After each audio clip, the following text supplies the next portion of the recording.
Heading डाल लीजिए gravitational force.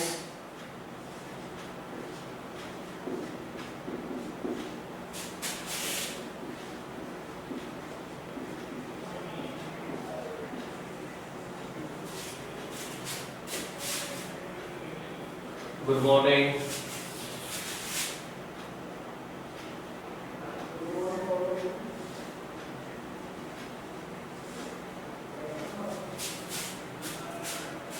चलो देखिए, दो पार्टिकल है, एक m1 मास है, दूसरा m2 मास है, और जिनके बिटवीन डिस्टेंस हो कितनी स्मॉल r, डिस्टेंस कितनी स्मॉल r, वो किसी डिस्टेंस पे रखे हुए, स्मॉल r की वैल्यू काफी ज्यादा है।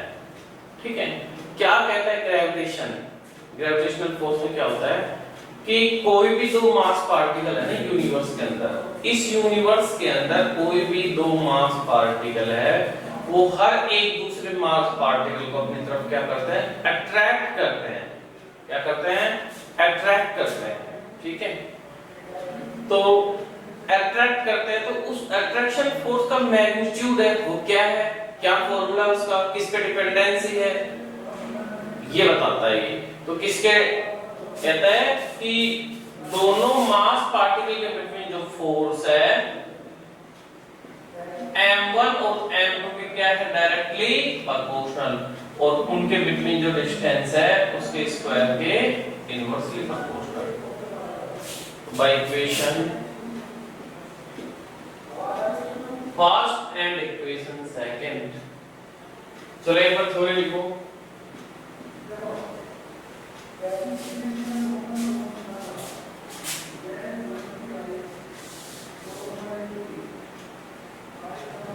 magnitude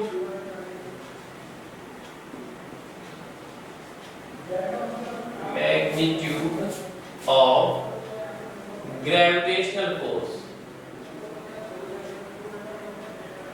gravitational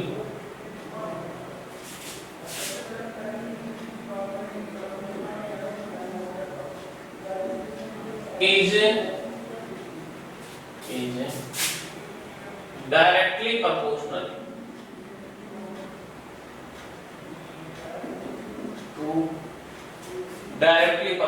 to product of masses,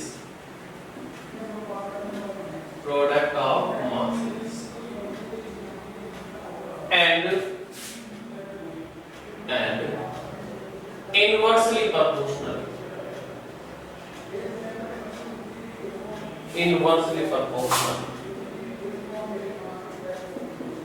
to square of distance between masses, square of distance between masses। लिख लीजिए by equation first and equation second, m1 m2 upon r square, f is equal to g m1 m2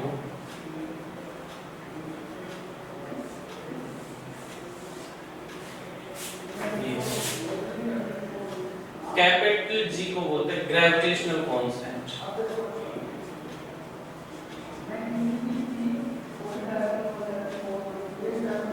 और इस capital G की value है 6.67 m के square. R क्या है, distance.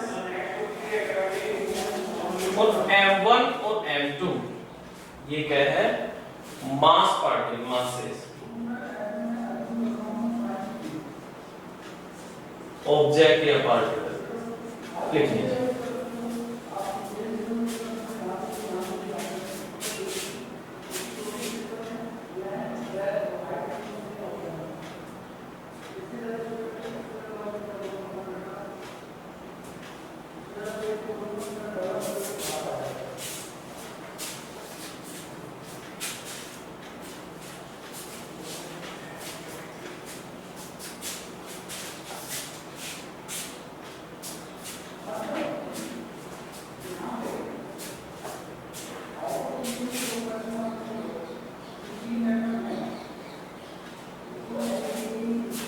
चलो एक बार मैं वापस से समझा देता हूं। इस यूनिवर्स के अंदर कोई भी दो हैवी पार्टिकल हैं, उनके बिटवीन एक स्पेशल टाइप का फोर्स लगता है। मतलब वो फोर्स एक दूसरे मास पार्टिकल को क्या करते हैं, वो अट्रैक्ट करते हैं, और मास पार्टिकल को अट्रैक्ट करते हैं, इसका मतलब एक फोर्स एक्ट है। तो उस फोर्स का मैग्नीट्यूड क्या है, फॉर्मूला क्या है, तो उस फोर्स का जो मैग्नीट्यूड है ना, उन दोनों मास के प्रोडक्ट के डायरेक्टली प्रोपोर्शनल, और उनके बिटवीन जो डिस्टेंस है उसके स्क्वायर के इनवर्सली प्रोपोर्शनल। ठीक है, तो F इक्वल टू प्रोपोर्शनल के साइन को रिमूव करने के लिए आपने कांस्टेंट ले लिया, तो प्रोपोर्शनल को इक्वल बनाने के लिए कांस्टेंट लिया कैपिटल G। कैपिटल G को कहते हैं यूनिवर्सल ग्रेविटेशन कांस्टेंट। ये मैंने जब डायमेंशन पढ़ाया था ना आपको, डायमेंशन भी फाइंड की थी, कैपिटल G की डायमेंशन ग्रेविटेशनल कांस्टेंट कहते हैं। देखो वहां पर यूज किया था, वो इसलिए यूज किया था, वो इसमें था फॉर्मूले के अंदर, ये फॉर्मूला पढ़ा दिया गया है। तो डायमेंशन है ना, आपको तैयार नहीं कर लिया, अपने आप तैयार हो जाएंगे। जैसे जैसे फॉर्मूले आते जाएंगे, रिलेशन आते जाएंगे, चैप्टर चलता जाएगा, फिर अपने आप ही स्टार्ट याद हो जाएंगे। तो ये था, इसका मतलब केवल एंड केवल ग्रेविटेशनल फोर्स है ना, दो चीज के ऊपर फोकस है। एक तो कौन सा, उन दोनों पार्टिकल के मास और डिस्टेंस। मास जितना ज्यादा होगा फोर्स का मैग्नीट्यूड उतना ही क्या होगा, ज्यादा होगा, और डिस्टेंस के साथ इनवर्सली डिस्टेंस ज्यादा तो फोर्स कम होगा। मतलब बहुत ज्यादा दूर है तो ग्रेविटेशनल फोर्स क्या होगा, कम होगा। पास में तो ग्रेविटेशनल फोर्स की वैल्यू क्या होगी, इंक्रीज। ये था। अब लिख लीजिए आप properties of gravitational force. Properties लिखिए।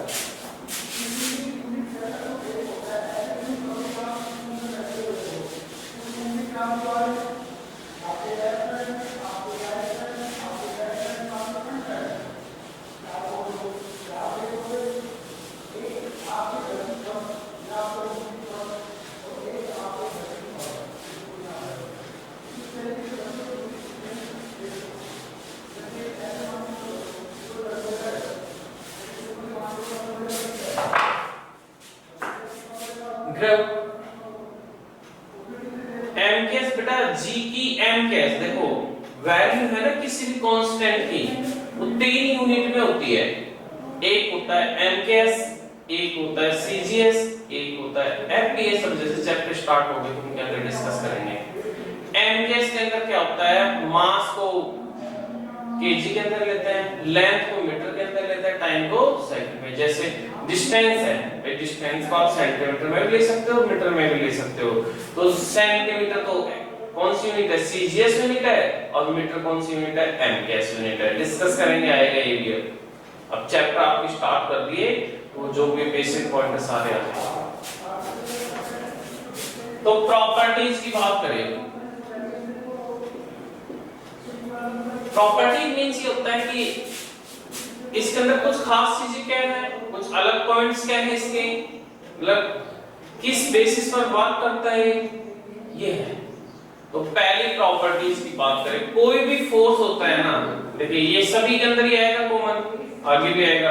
कोई भी फोर्स होता है उसके दो नेचर होते हैं। कितने नेचर होते हैं, दो नेचर होते हैं, एक अट्रैक्टिव नेचर और एक रिपल्सिव नेचर। अट्रैक्टिव नेचर का मीन क्या होता है कि एक दूसरे को खींचना, और रिपल्सिव मींस क्या होता है, एक दूसरे के ऊपर धक्का लगाना। जैसे एन पोल है, मैग्नेट वाला, आपको एग्जांपल पहले भी बताया था मैंने, और 10th क्लास में आपने पढ़ा था। मैग्नेट में दो पोल होते हैं, एक एन पोल और एक S pole.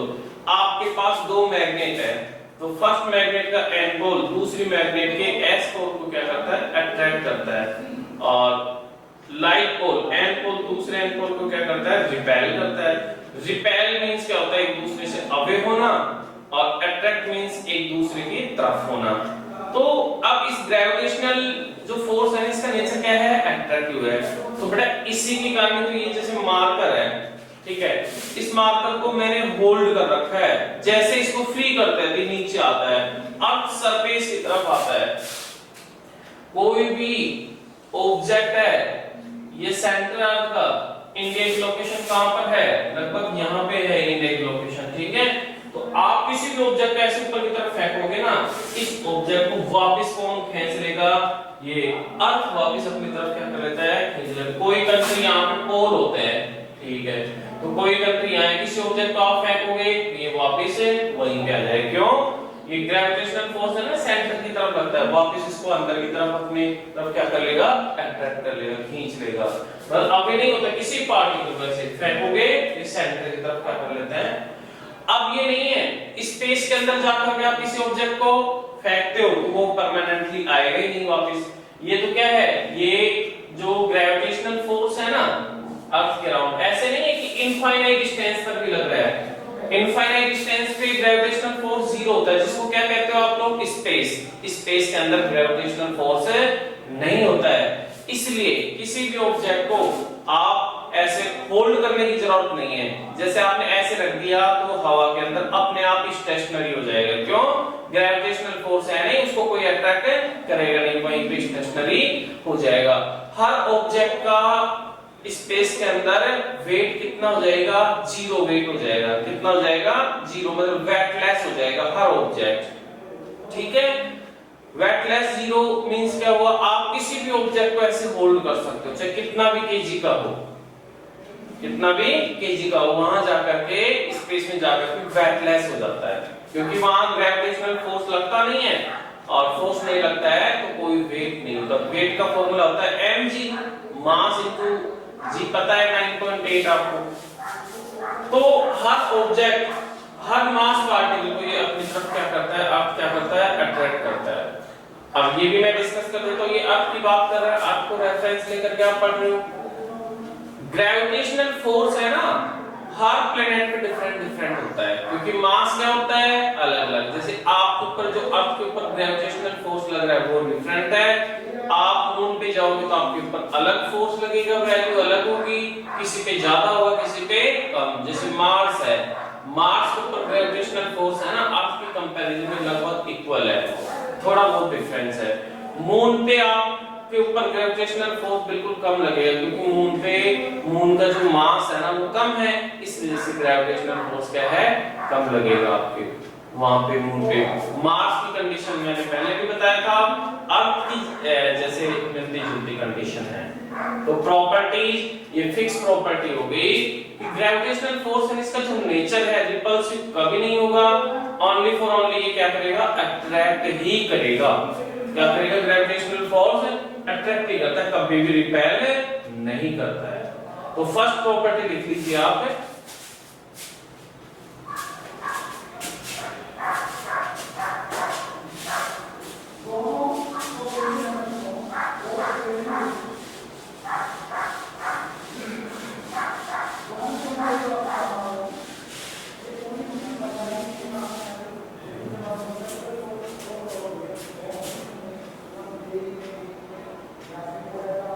nature of gravitational force.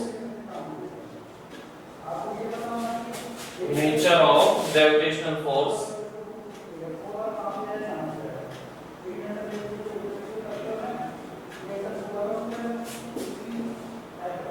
is attractive. Gravitational force का जो नेचर होगा वो कैसा होगा? अट्रैक्टिव। नेक्स्ट प्रॉपर्टी देखते हैं,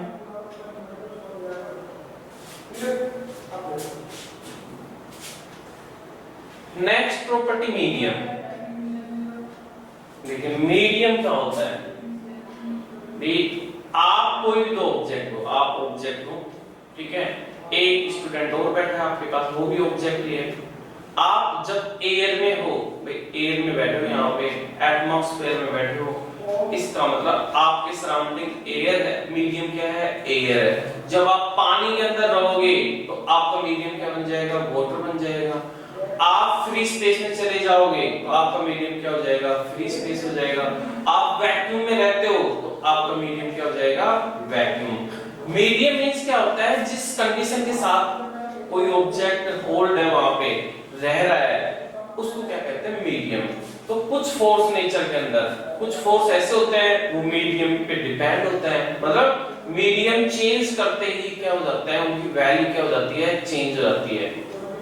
लाइक कैसे कि दो पार्टिकल के बिटवीन एयर के अंदर फोर्स की वैल्यू अलग होगी, वाटर के अंदर अलग होगी, वैक्यूम के अंदर अलग होगी।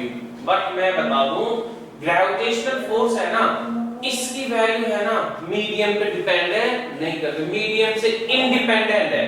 मतलब ग्रेविटेशनल फोर्स मीडियम के साथ क्या रिलेशन है, इंडिपेंडेंट। मीडियम के साथ कोई लिंक नहीं है, कोई रिलेशन नहीं है, चाहे मीडियम है नहीं है, कोई फैक्टर नहीं पड़ता।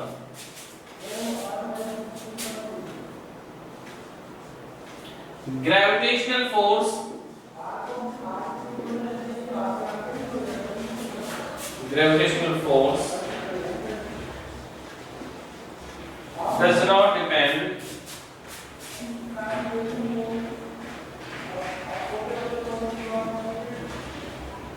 does not depend on medium, does not depend on a medium.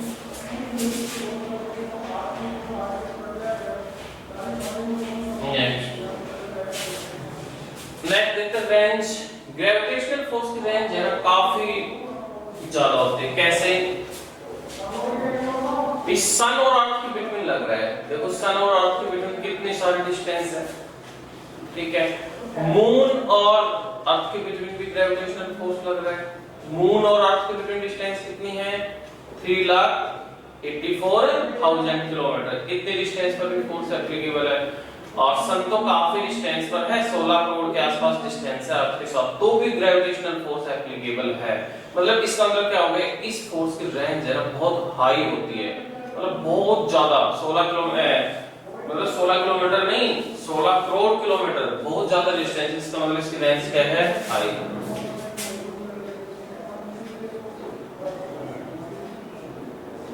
Gravitational force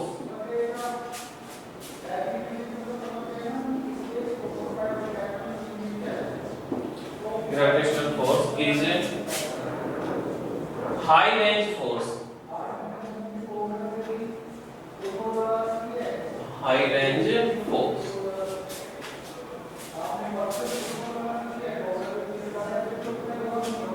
is a high range force. इसकी रेंज क्या होती है, बहुत ज्यादा होती है।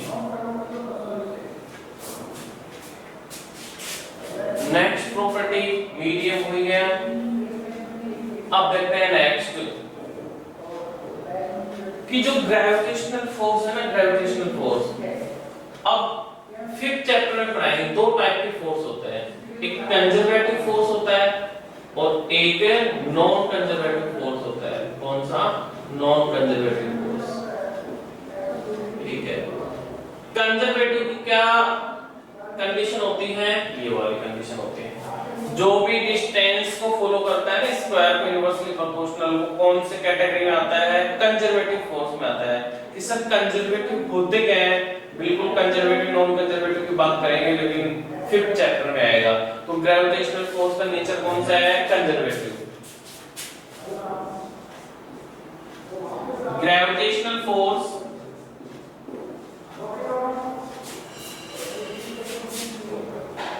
is a conservative force.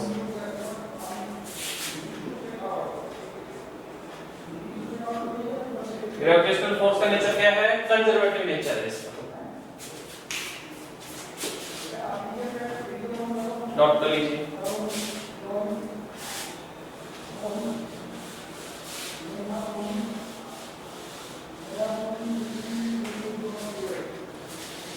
इसको सेंट्रल फोर्स का भी एग्जांपल मानते हैं, पॉइंट आ जाता है। सेंट्रल फोर्स, जो भी जितने भी कंजर्वेटिव फोर्स हैं उनको सेंट्रल फोर्स भी कहते हैं। ओके, लिख लो।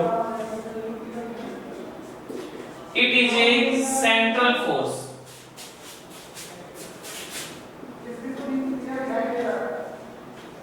It is a central force, ये प्रॉपर्टी है।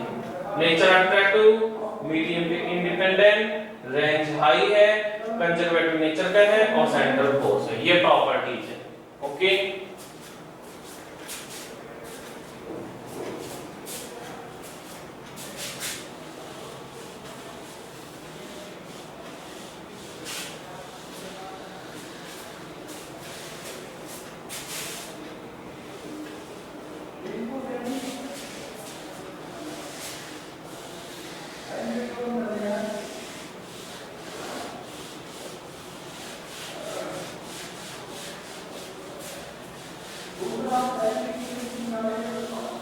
न्यूमेरिकल देखना है इसके।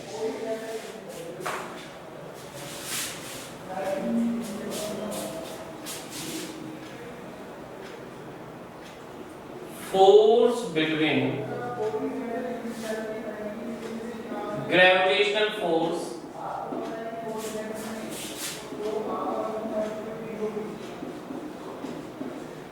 between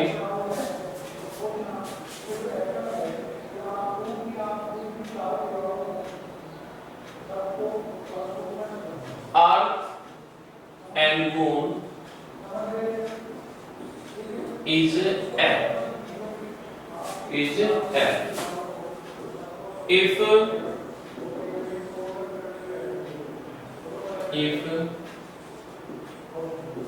distance become half,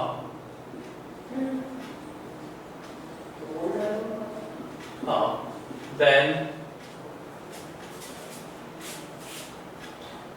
gravitational force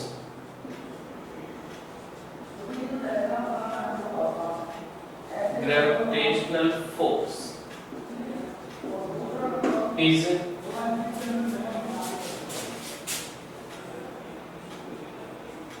F रहेगा।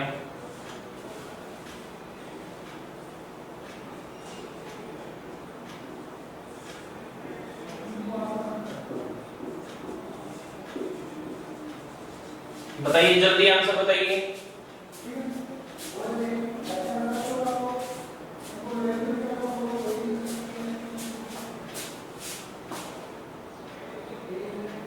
जल्दी कौन सा ऑप्शन आएगा?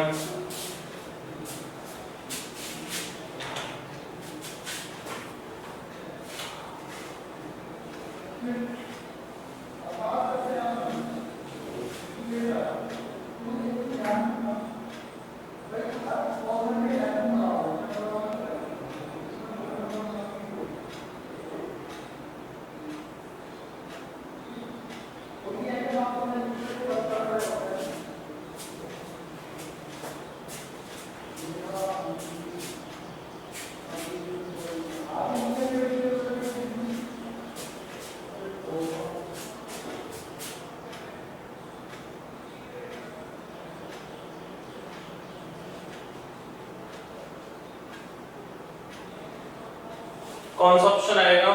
टीना कौन सा ऑप्शन आएगा?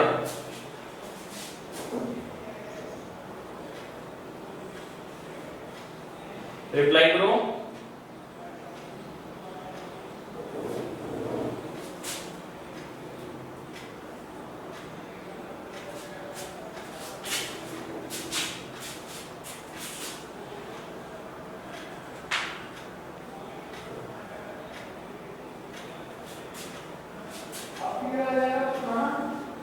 देखिए अरे आंसर नहीं आ रहा इसका।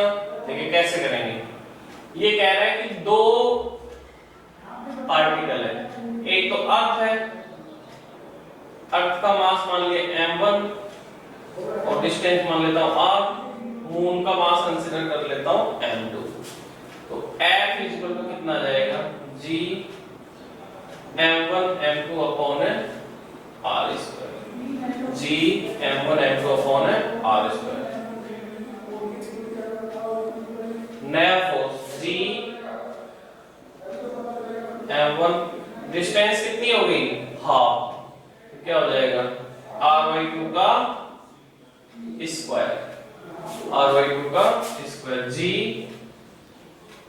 m1 m2 upon r square into 4 क्या जाएगा? 4 f dash equal to 4 g m1 m2 upon r। ठीक है, तो कितना टाइम्स हो जाएगा? 4 times f dash equal to, ये वैल्यू किसकी है? g m1 m2 upon r square किसकी वैल्यू है? f की। कितना जाएगा? 4 है। पहले वाला जो फोर्स है उसका कितना टाइम्स हो जाएगा? 4 टाइम्स हो जाएगा। 2f मुस्कान बेटा 4f आएगा, स्क्वायर नहीं किया मुस्कान आपने।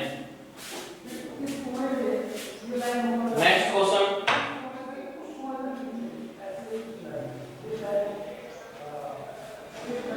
देखो ग्रेविटेशनल क्या फॉर्मूला है, ये रहा, ठीक है। मान लीजिए अर्थ का मास m1 कंसीडर कर लिया, मून का मास m2 और डिस्टेंस मैंने अपने मन से r कंसीडर कर लिया, जैसे x कंसीडर करते हो आपने क्लास में, ओके ठीक है। और कितना फोर्स लग रहा है उनके बिटवीन, F, ये लग रहा है। अब ग्रेविटेशनल फोर्स किस पे डिपेंड करता है, ग्रेविटेशनल फोर्स डिपेंड करता है मास पर और डिस्टेंस के ऊपर। मास चेंज कर नहीं रहा, मतलब वही है अर्थ और दोनों बिटवीन कोई, बट डिस्टेंस चेंज कर दी उसने। डिस्टेंस कितनी चेंज कर दी, आधी कर दी, जस्ट हाफ। पहले r डिस्टेंस थी, अब कितनी डिस्टेंस कर दी उसने, आधी डिस्टेंस कर दी, r/2। तो ये r/2 क्या हो गया, स्क्वायर। r/2 का स्क्वायर होगा तो क्या हो जाएगा, r²/2 का भी तो नीचे अपॉन में 2 है, उसका भी तो स्क्वायर होगा, क्या होएगा 4। ये वाला 4 है ना, यही गया है यहाँ पे, इसको मैंने ऐसे लिख दिया 4। और ये वैल्यू किसकी है, ये वैल्यू किसके इक्वल है, f के इक्वल है, 4 टाइम्स हो गया। ऐसे बनाना है।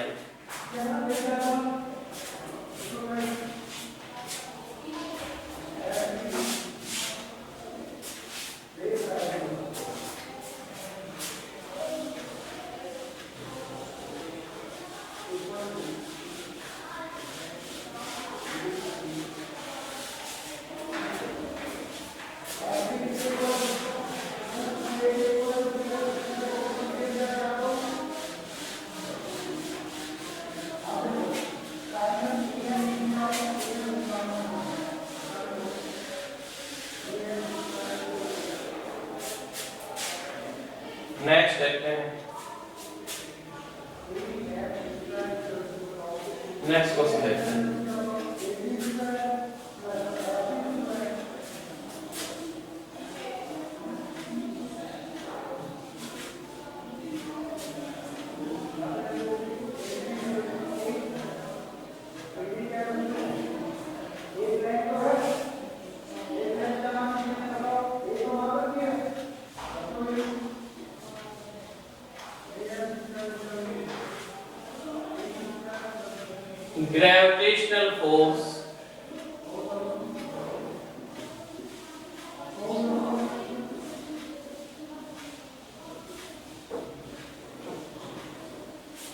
Gravitational force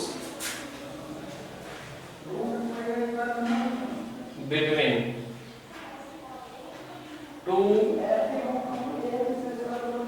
same mass particle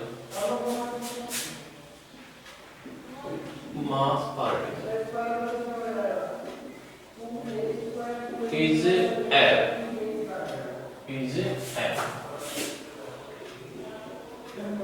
If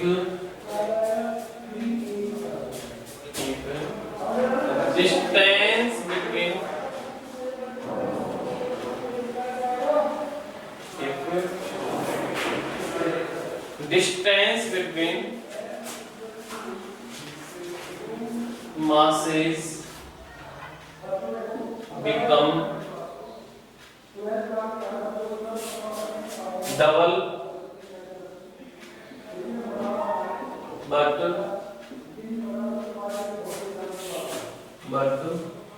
mass of both particles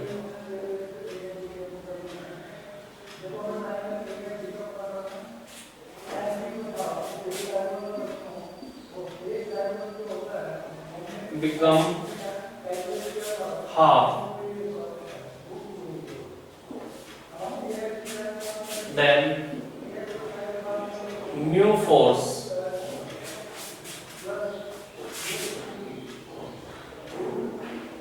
between mass particles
distance between masses become double but mass of the both particle become half.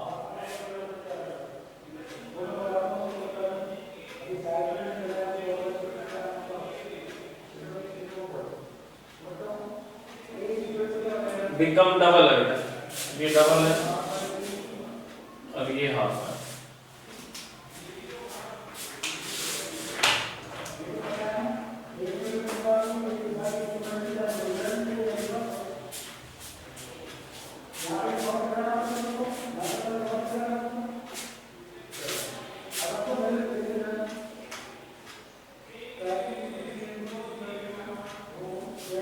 अब देखते हैं वो एक F equal to G same mass है, जब क्या दिया होगा सेम मास,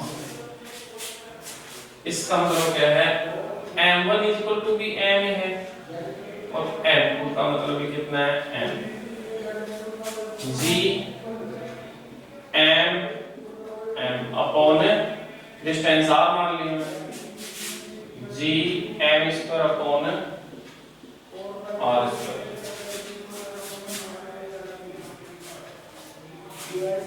ठीक है, अब देखते हैं F dash is equal to mass कितना हो गया, both particle become half, mass कितना हो गया हाफ आधा, और डिस्टेंस कितनी हो गई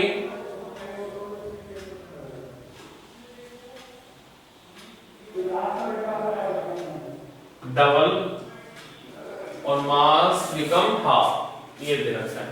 F डैश G तो चेंज हो नहीं सकता, मास कितना हो गया आधा आधा हो गया, m/2 डिस्टेंस हो गया 2r का square. Okay, G m square upon 2 into 2 4r square, G m square upon 16r square.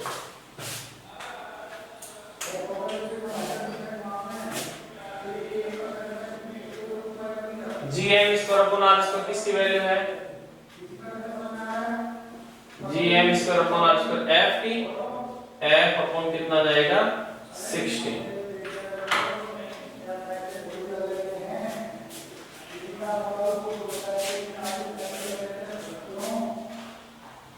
तो ये था बेटा ग्रेविटेशनल फोर्स के न्यूमेरिकल।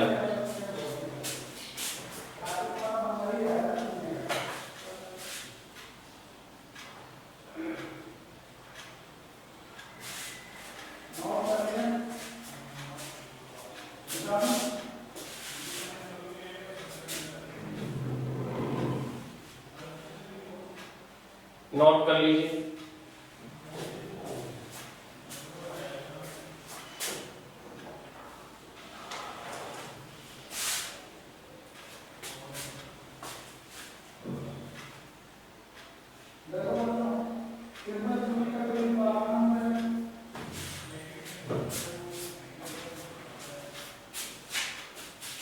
चलो एक बार और रिपीट कर रहा हूं।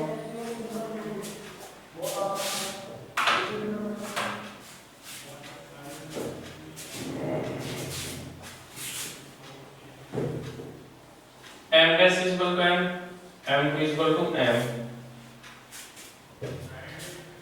तो मास दोनों सेम का है, इसमें सेम मास m हो गया, डिस्टेंस कितनी होगी 2r डबल,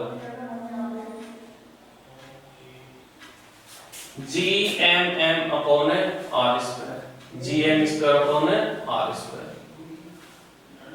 m की जगह क्या करना है आपको m/2 और इसकी जगह क्या करना है m/2 और डिस्टेंस भी कितनी होगी 2r। ठीक है 2r और इसको क्या कर दो स्क्वायर कर दो, GM स्क्वायर 2 into 2 कितना हो गया 4 और 2r का स्क्वायर कितना हो जाएगा 4r square, 4r square 4 into 4 कितना हो जाएगा 16।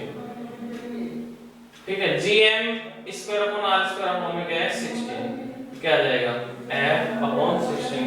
ग्रेविटेशनल फोर्स कितना है F upon 16।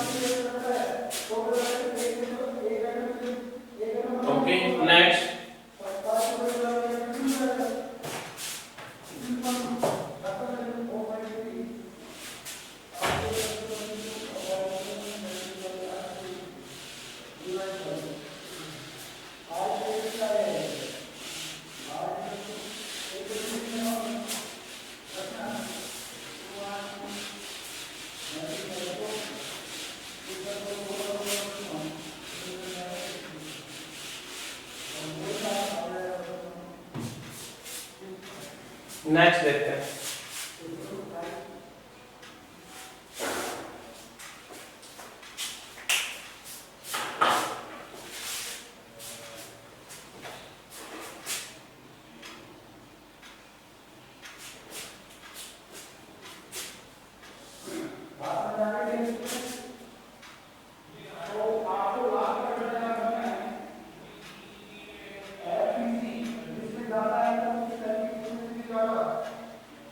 Gravitational force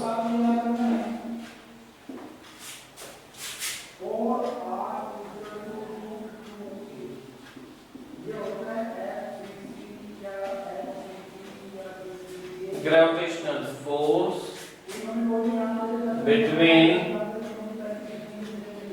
two mass particles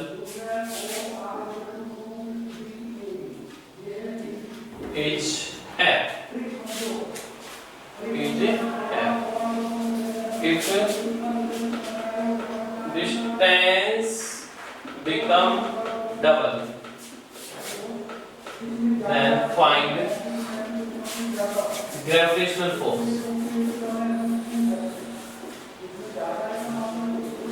okay, तो ये आपको कल करना है।